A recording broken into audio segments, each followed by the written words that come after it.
Name's Michelle Robinson.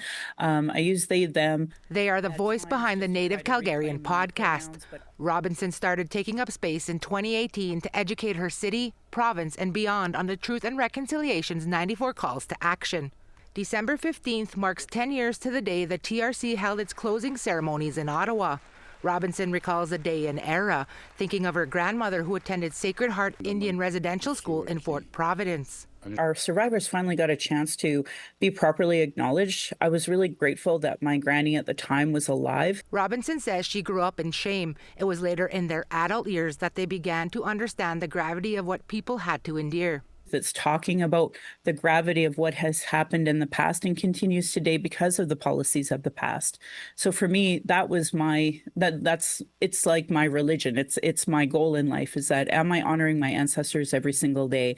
And the 94 calls to action, as well as the 231 calls to justice that came from the TRC, like those are things that I can give to people as solutions. On the weekend, Another solution that's coming to light came in the form of a resolution at this year's Assembly of First Nations annual gathering earlier this month. Chiefs left the event agreeing to press Canada to deal with Indian residential school denialism, including AFN Regional Chief of British Columbia, Terry TG. I think it's really important that the government amend the criminal code to include denialism as part of hate speech. So that's really important, especially as we've seen the increase of denialism here in British Columbia and elsewhere. TG says reflection is good, but action is needed. It's always a good reminder after 10 years to do a check-in, if you will.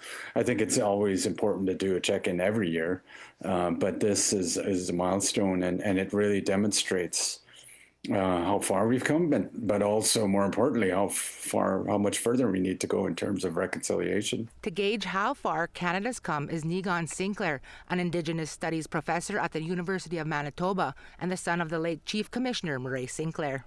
So about 14 of them are completed in whatever way you want to argue it. About 40 are underway, and then about 40 or so have no process, no action at all. That's a very frustrating experience. My father, during his final days, expressed a lot of frustration to me about that the process was going slow.